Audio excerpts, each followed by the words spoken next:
Hello, everybody. Good afternoon, and welcome to AMA LTL. We have a large group today. We'll see if everybody will come on, but I just want to say welcome to everybody who's on here today. With everything that's going on with COVID-19, you are taking time to invest in yourself today for half an hour, and I hope everybody is safe. I hope everybody is just managing the anxiety and the fear. The reality is that it's a difficult time. And I am just glad that we're going to be spending the next half hour or so just discussing about ways to improve ourselves. My name is Maria Suleiman with AMA Consulting. I'm delighted to be presenting to you today on feminine leadership and women-owned small business certifications. Just a quick tech check. Please raise your hands if you can hear me. I'm going to share my screen in a little bit. I just want to make sure that everybody can hear me. I jumped on early just to give people a chance to come on early because we know that most people are working remotely and a lot of the remote uh, technology, the technology for remote work is going to have heavy use. So we just want to make sure that we didn't have any technological challenges. So please say yes in the questions box if you can hear me. All right, I'm already getting responses. So LG says I can hear you. Awesome. Awesome. I'm going to be sharing my screen in exactly 1 minute, just doing some last minute checks on my slides. I had to change up some things a little bit just to make sure that we have all the information that we need for today's webinar.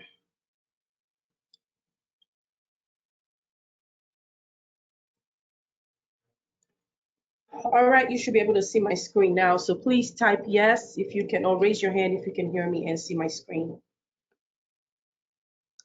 Awesome. I'm getting the responses now. We're good to go. Awesome, awesome. Welcome, everybody. I'm just going to shout out the people who are typing yes. Nicole, welcome.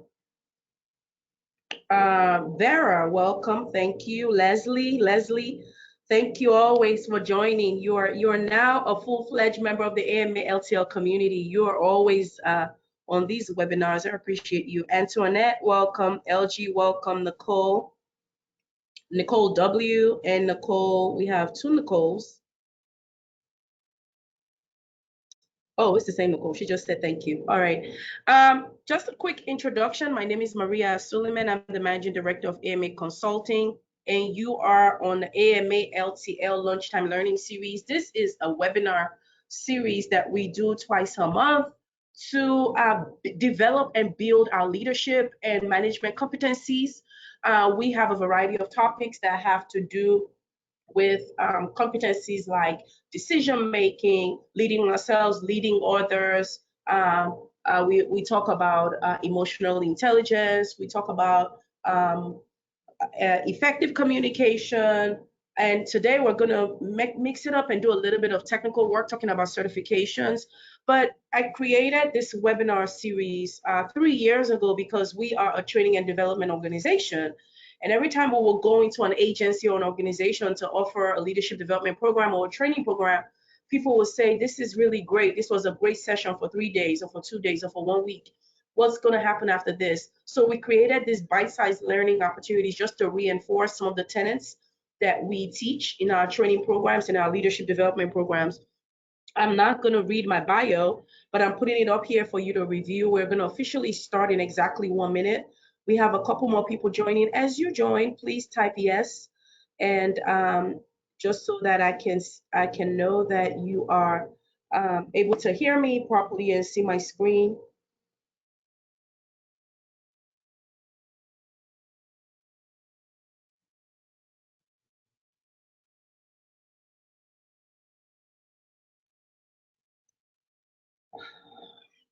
All right, it is 12 o'clock. Again, thank you so much for joining the AMA LTL and welcome to the AMA LTL community. Just a quick brief about my background. I'm not going to read my entire bio, but the main thing I want you to take out is that I've worked in academia, worked in government as a former Fed, and now I run my own company for the last 8 years. I've held different management and leadership positions, and so I've seen leadership from its best when its best is in its best form and in its worst. And I am an executive coach, ICF certified executive coach, and an organizational development consultant. And so I've worked with very senior leaders at different organizations within the federal government and also in academia. And so what I'm going to be sharing with you today is basically the knowledge and the experience from that background. And majority of the leaders that I coach are emerging leaders who are trying to identify their leadership philosophy. I've worked on occasion with very senior leaders, but the basic tenet of leadership is if you get it early and if you start to develop yourself early, it will show as you climb up the ranks and you go into very senior leadership. Just a quick comment about AMA and what we do. We are a federal government contracting firm, even though now we're doing work with DC government and even soon maybe here in the state of Maryland, which is where we're located. But our clients are primarily federal agencies, so the Department of Education, FDA, Food and Drug Administration, primarily civilian agencies, even though we offer classes to DHRA, which is a DoD component. We offer work in 3 primary areas. I'm not going to go into detail, but overall, organizational development, that's the training and leadership piece. Business program support, or what I like to say, business transformation. So change management, process improvement, technical assistance. And then on the IT side, we specialize in providing assistive technology and web accessibility services for federal agencies. I like for the webinars to be interactive as possible. And so please, if you have a question, feel free to put it in the questions box. Jacqueline says, should I be hearing something? Absolutely, you should be hearing me. So check your audio on your computer and make sure that you can hear me. And if you can't hear me on your audio or computer, then it may be an issue, and try dialing in on your phone. You can also dial in on a phone for audio, okay? All right. Now, we are in Women's History Month, and so I always like to do topics that kind of sync with the different things that are going on. So in our first March webinar, we talked about imposter syndrome. That was a very lively webinar. I mean, I had people who lingered on until almost 1 o'clock asking questions because it was something that was very insightful in terms of self-doubt for us as women, how self-doubt really holds us back, and the extreme form of that is imposter syndrome. And we talked about how it shows up in different ways for us. Today, I want us to pivot a little bit more and talk about feminine leadership. I'm fighting allergies here, but excuse me. And the reason I wanted us to talk about this is, this is Women's History Month. We are acknowledging a lot of very powerful women who are in very high positions, who are doing great things in business, in academia, in government, in politics, in sports, in entertainment. And there is this concept, or there's this idea that, of course, we all know that there's a disparity between male and female leaders. There are definitely way more male leaders. I don't have the stats, but in almost every industry, whether it's in politics, government, if you just look at the SCSs, for example, in the federal government, and see the ratio of male SCSs to female SCSs, I don't have the numbers in front of me right now, but I wanna say that it's something like 70 to 30% male versus female. So in everything, whether it's in politics, whether it's in business, whether it's in sports, there's the pay equity issue. There's also the leadership issue.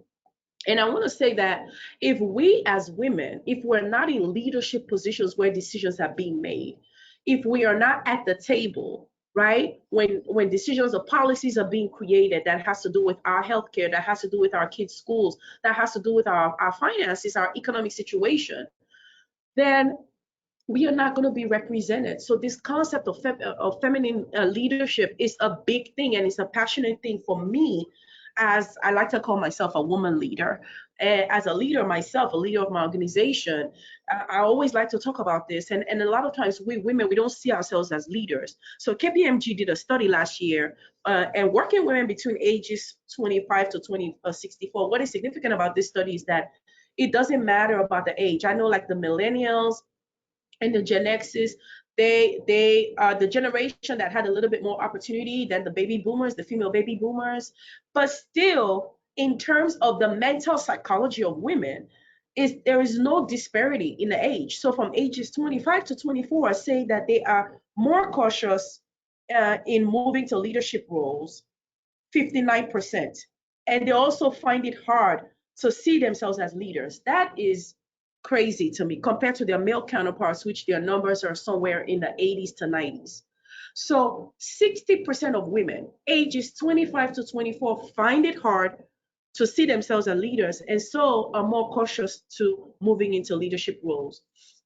And this is a big thing because we don't see ourselves as leaders. We feel like leadership is for a certain group of people, or is for it's not for us. We exclude ourselves. This is a mental psychology that we need to start changing. If we want to have a seat at the table, if we want to have representation, if we want to bring about change, if we want to implement the great ideas and the innovation that we have to start changing this mental psychology. We have to start seeing ourselves as leaders. And what are the ways that we can do that? The first way is say yes to opportunities. I will never forget when I first started my career in the government, I had a branch chief who was my, well, not my direct supervisor, but he was a branch chief, but he was very supportive. He was a really great leader.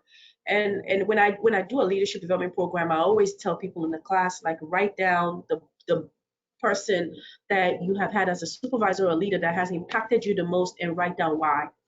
And this guy, he's one of the persons that I always write down, because he would say to me, here's an opportunity to be part of this work group. For example, the National Disaster Recovery Work Group session that basically birthed the National Disaster Recovery Framework out of FEMA. That's why I started my federal career. And he offered me the opportunity to be a part of that. And a lot of times what we women don't do is that we don't say yes. Um, Even I have a leadership conference that I do every year, and there was a young lady that I thought was very articulate, was very nice, and I offered her the opportunity to speak on the panel, and she said no. She said, I don't think I'm ready for that right now.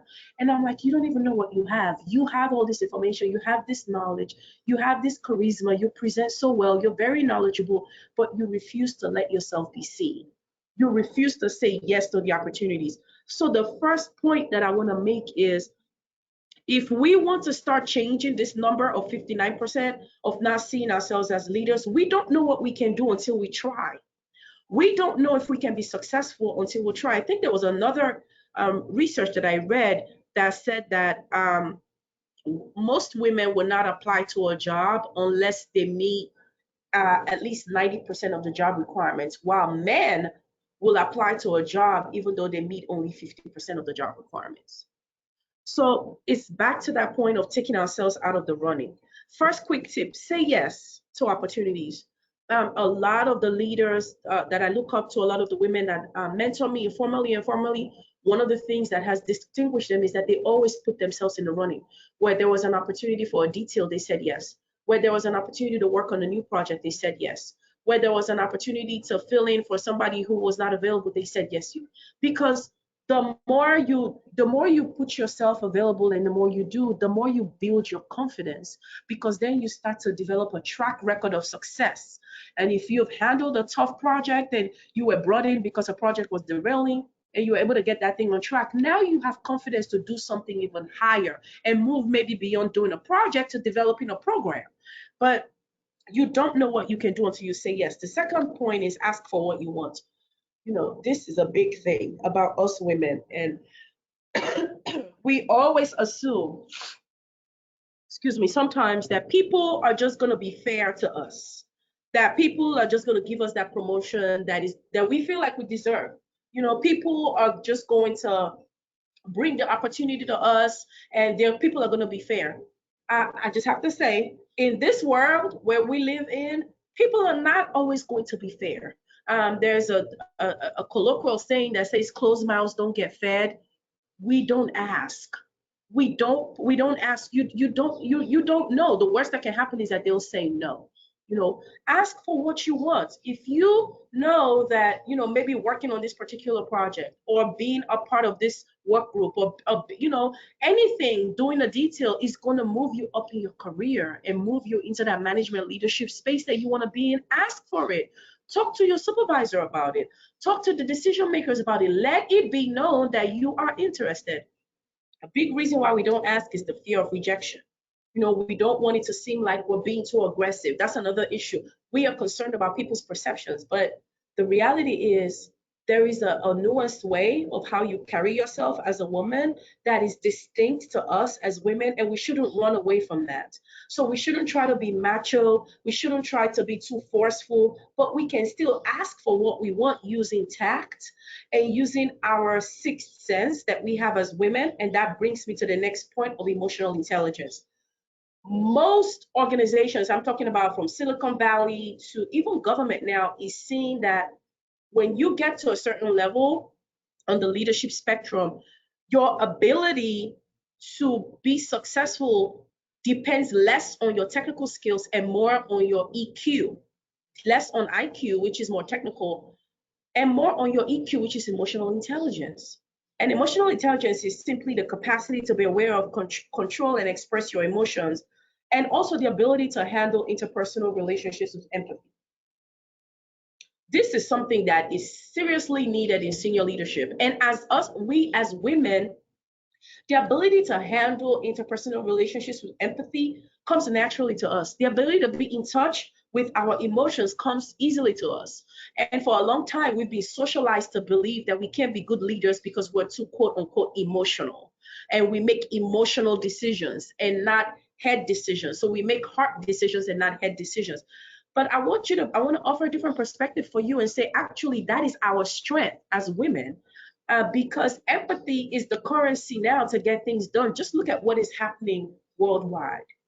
That strong arm macho man leadership, it only works when you can control people. And the minute you can't control people, it's not going to work. In a world where people have more choice and information is open to everybody, you need to have empathy. You need to be able to key into the people part of your organization's operations. And so this emotional intelligence is actually a tool that we women have in our toolbox that if it's properly harnessed, if we develop this and use it as a skill, apply it when we use it in asking for what we want, apply it when we work on projects, when we lead people, apply it when we're making difficult decisions, apply it when we're navigating through tough problems. We can actually use this as a discriminator to push ourselves forward. I'm going to pause for a little bit because I see some buzzing going on in the questions. Denise says, what if you ask and the answer is often no? Then you ask again. You ask again. I think, I can't remember who it was. It was somebody in show business. It was someone very popular that said it took them 100 and something thousand no's to get to the one yes that was the breakthrough for their career. And you know what? Be comfortable with no. No just means it's redirection. No just means, oh, okay, well, maybe there's something else that I was not aware of that I need to be aware of. No just means, well, maybe I need to look in a slightly different direction. No just means, well, maybe the timing is not right. No just means, oh, maybe I need to even look at something. Maybe this was not a good fit for me. Maybe I need to look at something different. No, it's not a reflection or a negative on us as an individual. And I think that's where sometimes we get stuck, is that when we get that no, we take it personal.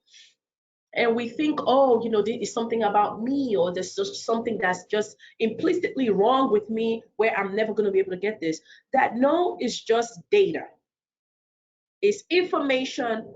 And sometimes when you get no, ask why. We go through this a lot of times. We write a ton of proposals. As a business, we don't get selected. I always ask for a debrief. If possible, I like to go in person and say, what was it that we didn't do? We say, who was selected? Where did we miss it? Was it on price? Was it on our technical approach? Was it on the key personnel that we proposed? Because what that happens is it puts us in a better position to get a yes the next time. So I will say, if you keep getting no's, ask for information and use that as data, and don't take it personal. And the no should be a motivation for you to keep going until you get that yes. Now, the no could also be that you're in the wrong environment. And if you're in an environment where they're not supportive towards growth for women, And let's just be real. There are some organizations and some environments that are basically the good old boys network. If you are in that space and you want to grow, it's going to be hard for you to grow. So the no may be a data point for me to go actually do my research and put myself in an environment where I can thrive. Somebody says these are such good points. If we are given a chance to have an opportunity and these are not given equally, we have to say yes for ourselves and the other women. Absolutely. I love this. We have to say yes for ourselves and for the other women. Why? Because it's not just for you. Because once you open, and this is from Denise, excuse me, once you open that door, what you can do is what I like to say, each one reach one. When you open that door for yourself, it's not just for you, then you can pull somebody else behind you. And the more of us we have at the table, it's just like majority wins. The more of us we have at the table, the more influence we have. For example, and I don't like talking about politics sometimes because people have very personal things about politics. But if you even look at how the political leaders were selected in 2018, women had a pivotal role to play in that. And if you look at everything that's going on for what's going to happen in 2020, women have a pivotal role to play in that. So now, because of the numbers and because of women asserting their value and showing up and saying yes, don't you think that a lot of these political campaigns are paying attention to the needs of women? Absolutely, yes. Why? Because of the numbers. They need the numbers. So I do agree with you. Once you have an opportunity, we have a chance to pull other people along and have more influence with the numbers. These are such great points. Thank you guys for chiming in. Yes, Colonel Sanders. Okay, Denise, it was Colonel Sanders who said it was 1,001 no's. Absolutely. Absolutely. All right, I believe. Yes, you continue to ask. Absolutely. Continue to ask. I'm getting a lot of yeses. Okay, great. Great. So I just wanted us to break up on the conversation with this point because, this is something that holds us back. I'm telling you, it holds us back. And a lot of times, what I found in business, 8 years in business. And when I first started, I used to be so scared to attend certain events. And even if I would go to events, I would sit in the back. I want to ask a question. And a lot of times I will write down my questions and I would see that other people are asking the questions that I had thought of. And I said, well, this was my question. And why am I not asking my question?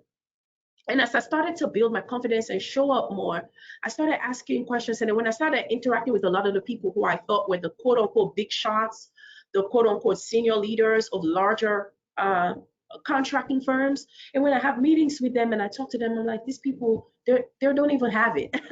It's all bluff. They don't have it. But guess what? They keep saying yes. They keep showing up. They have the right packaging.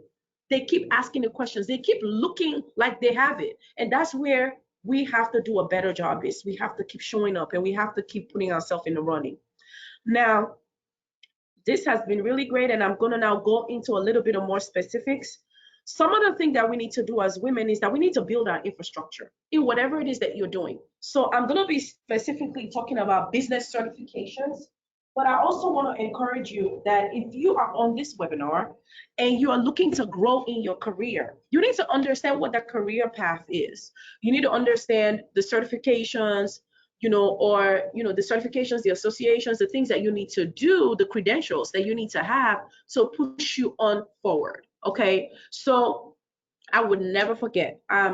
When I started in the consulting world, I was basically working as an assistant to a partner for a firm that was doing leadership programs for very senior leaders and even countries, like leaders of countries. So this was a very high profile firm on K Street. And they were doing leadership programs and they worked with very senior agents. I'm talking about agency, cabinet level members.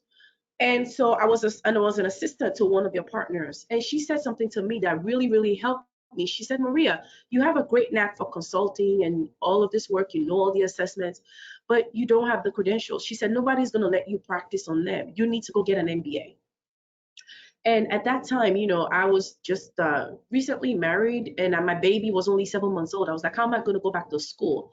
and do an MBA. I mean, an MBA is tough, but she said, if you get that MBA, that number one, that's going to build your confidence. Number two, you're going to have the credentials to step into the room toe to toe with these people. You can't do it right now because you don't have those credentials. And that was something that was very beneficial to me because I did go back and I fought through getting my MBA, and having that MBA opened a world of opportunities for me in leadership and management positions that I would not have had if I didn't have the master's degree, the credentials. So I'm pivoting a little bit because this is another area where we sometimes don't pay attention to. I'm going to be talking about certifications for business, but I also want you to think about it in your career. What are the certifications that you need to have? Industries are changing all the time. There are different governing bodies for your certification. If you're in HR, it's SHRM. If you're in contracting, it's NCMA. And even with FIU, there are different trainings that you can do that can help you. So be aware of what certifications. If you're in IT, it may be security certification, it may be network design, it may be AWS. Whatever the certification that you need to have, whatever credential you need to have, work towards getting it. Look at the people who are in those leadership positions and see what it is they have and make a plan for yourself to attain those certifications. Now, on the business side, as a woman business owner, there are different certification programs that basically give you preference as a woman business. What that does for you is that once you're certified, it opens you up to opportunities that are set aside for women-owned business. In addition, it puts you in a space to have limited competition for business that is set aside for women-owned businesses. So what does that mean? For example, each federal agency has to do at least 5% of their contracting to women-owned small businesses. Excuse me. So as a women-owned small business, if you are not certified and you are just competing for contracts in an agency with the open pool, there may be 100,000 small businesses going after that same work. But if you're a woman-owned certified and that work is set aside for a women-owned small business, instead of competing with 100,000 small businesses, now you may only be competing with 1,000 women-owned small businesses for that work. What do you think that does?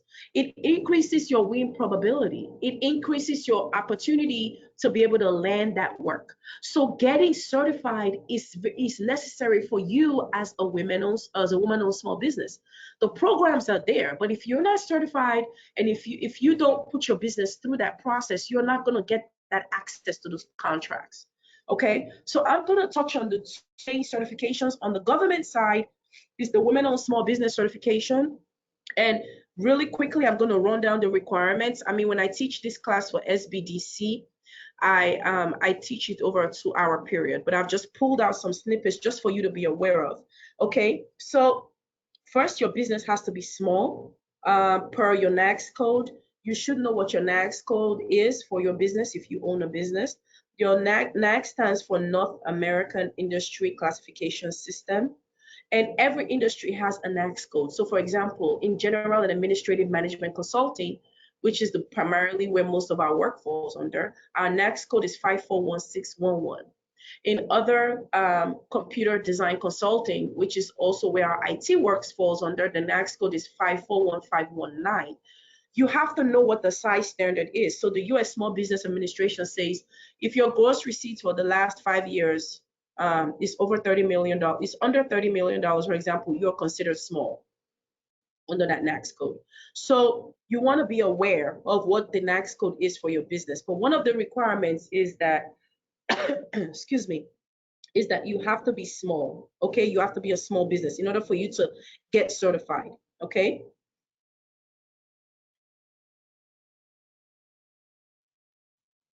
The second point is that your business has to be at least 51% unconditionally,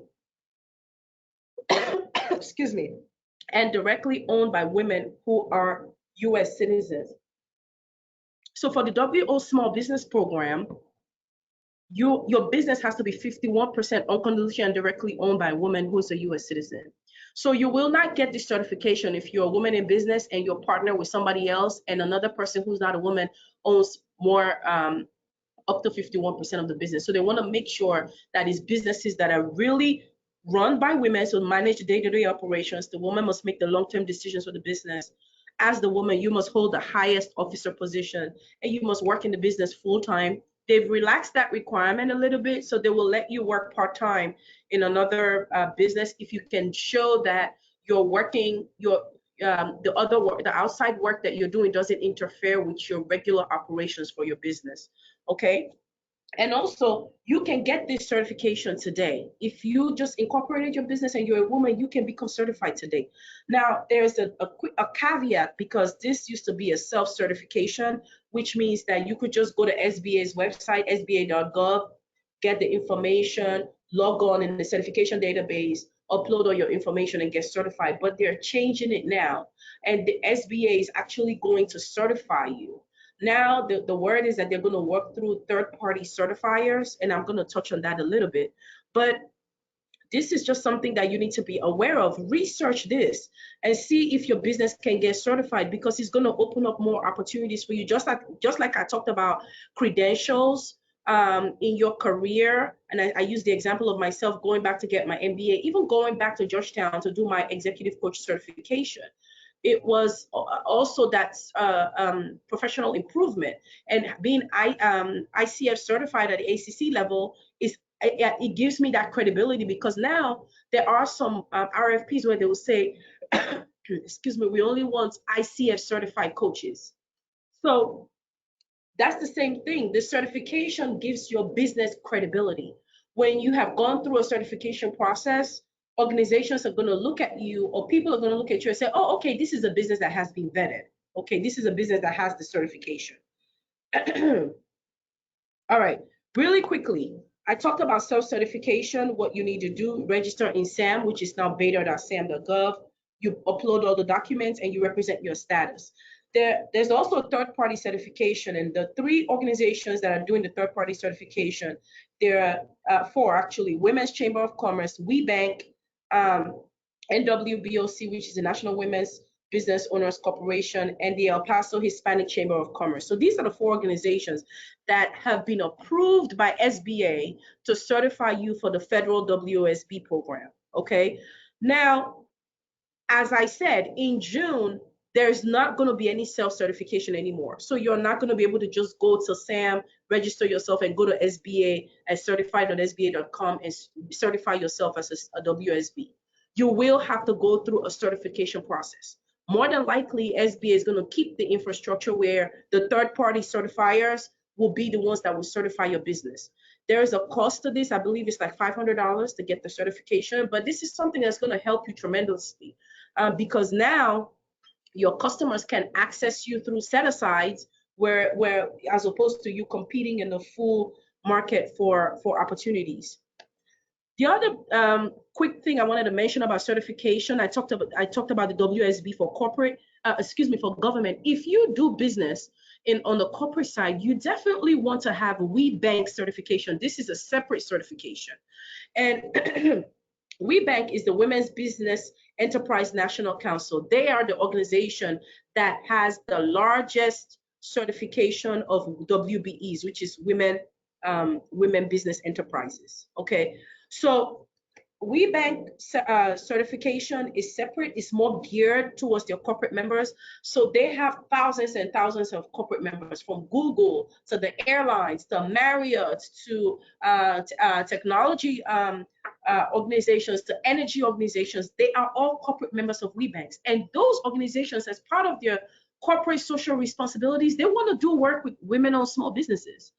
They want to engage with you. So a WeBank certification, not only does it expose you to the more than 1,000 corporations that represents America's most prestigious brands, it also offers you technical assistance and training opportunities. So remember when we talked about building capacity, you have to be in an environment where you can build your capacity as a business. WeBank has a ton of resources, training programs, webinars, small business events where you come to learn from other successful women business owners.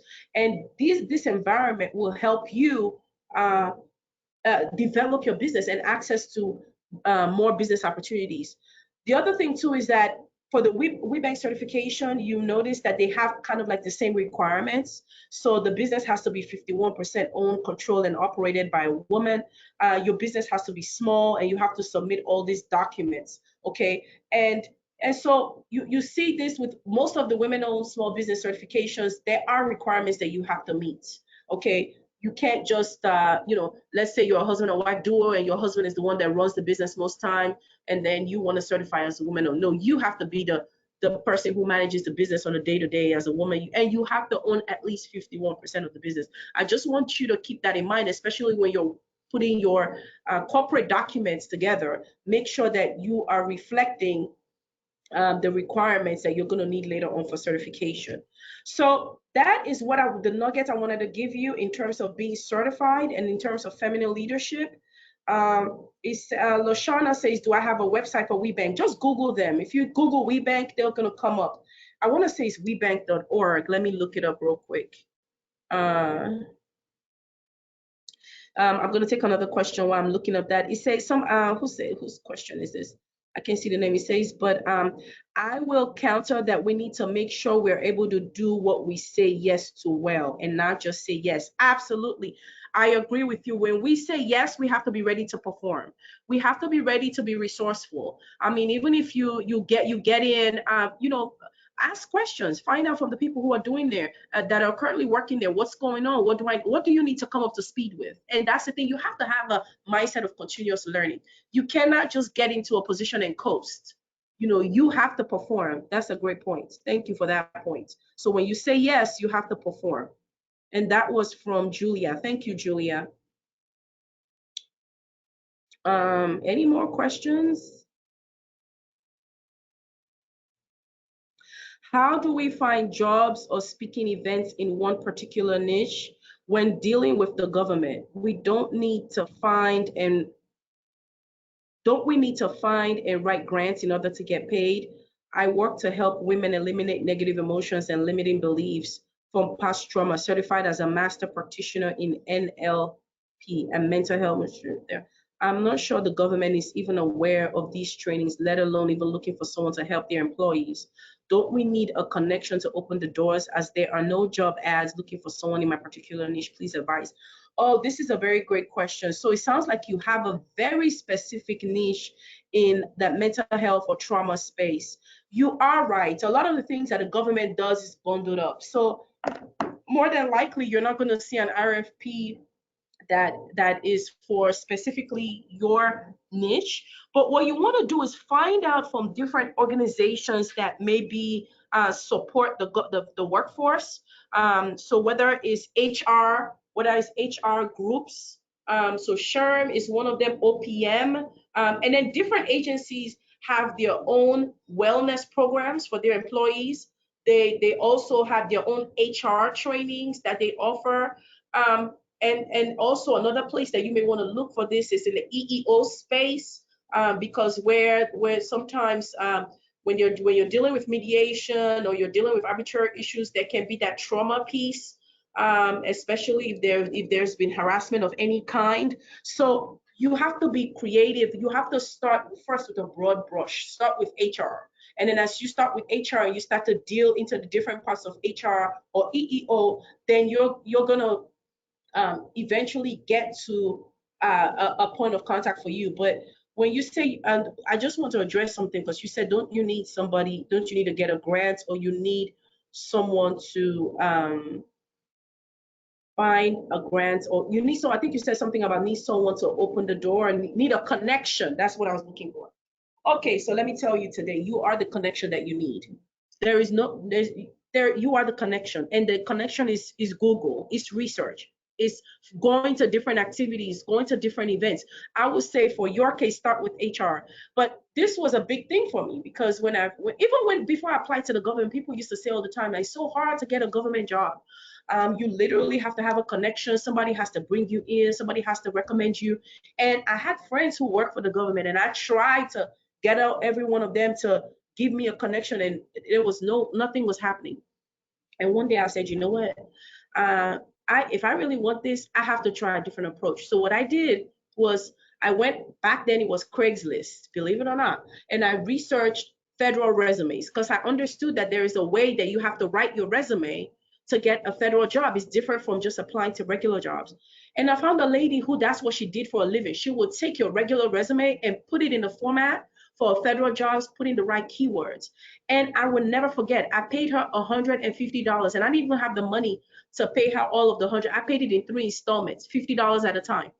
And she worked on my resume. I told her the kind of job I was going after. She worked on my resume, and I was applying to, I kid you not, 12, 15 jobs on usajobs.gov every single day. She taught me the process, and that's how I got in. And I started to get interviews. At the end of the day, I got 3 job offers, and I settled for FEMA. So I'm telling you this, the same thing for when I started my business. My first year, I didn't make any revenue because I was like, oh, okay, I work for the government and I know people and I have connections, and surely somebody is going to connect me to, somebody's going to let me know about a contract or bring me in on an opportunity. And nobody called. So what did I do? I started putting myself out there. I started doing trainings for SBDCs. And from there, I started working with small business contractors. And then those small business contractors got contracts and they brought me in as a subcontractor. And when I performed in the front of the government client, they were happy. And then I started to land contracts and build my company to today a multi-million-dollar business. So you are your own connection, and you have all that you need to be successful. You just need to get to it and do the work.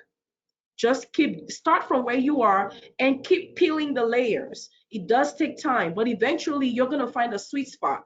And once you know that sweet spot and that referral base is, once you do a great job the first time, so perform well, it's gonna take off from there. Lashana says, thanks for a great presentation. Everyone be safe out there. Yes, everyone, please be safe out there. Webank.org. Okay, so somebody has posted, the website is wbenc.org. Please check them out. Check them out. There's a very good organization that can help you. Okay. And also SBA.gov, the Women on Small Business Program, is also a very good resource for you. All right, I'm gonna hang on for like 1 more minute if anybody has a question, but if you have to leave, thank you so much for being a part of the AMA community. Please be safe, everybody be safe, and don't stress. We're gonna be okay. Hopefully we'll all get out of this with a minimal damage as possible. I know some people are also stressed economically. Some people can't work, and some people are concerned about the security of their job. So there's just a lot going on. And this is one of the reasons why we have to keep improving and benefiting ourselves so that we have more choices. So I just wish everybody well and everybody be safe. I am going to hang on for 30 more seconds. If anybody else has more questions. Okay, so can you elaborate what specific certification you're referring to? I have a college degree and license certification. Is a different certification you're referring to what SB is certifying? Do we prove that we can do if we have a website and testimonial? Yeah, so the certification I'm talking about is for your business. It's not for you individually. So it's for your business to be certified as a women-owned small business. So there's a distinction between individual certification for your profession, which is like your bachelor's degree or your master's degree or your industry specific certification. And then the certification I'm talking about for SBA and for WeBank is for your business to become certified as a women-owned small business, okay?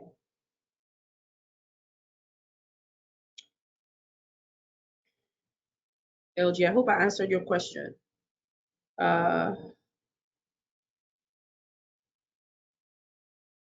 Will you email or post these websites links to find WeBank with other organizations you refer to in your presentation? Yes, we can send out the WeBank. When we send out the follow-up, we'll send out the WeBank link and also the SBA link for the Women-Owned Small Business Program.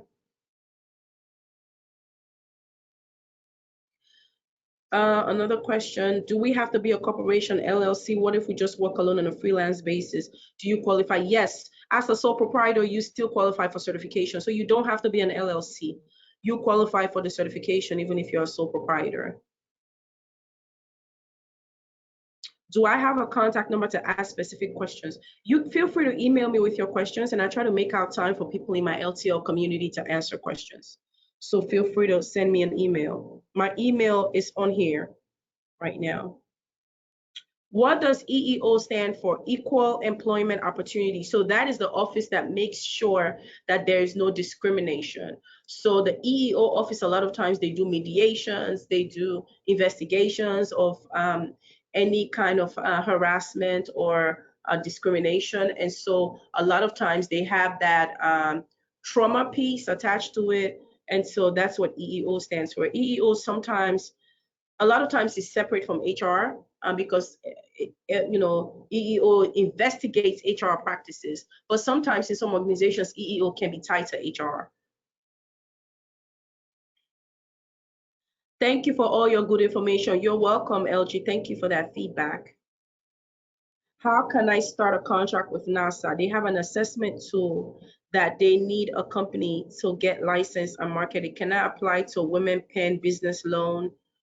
That's a detailed question, and that's Dima asking a question about NASA. I don't know that NASA process, and I'm not too familiar with the loan process either. So I don't. SBA has resources on their website for loans, so I would encourage you to check that out. Okay, and also go to NASA's website. If you give me a little bit more detail in an email, I may be able to help you, but I'm not sure specifically what your question is. All right, guys, it looks like we don't have any more questions. Again, thank you so much for coming on today. And I wish everybody, excuse me, I wish everybody be safe.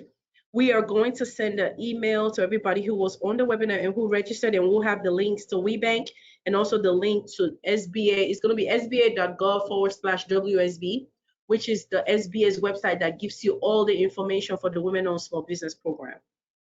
Okay? All right, guys. Take care.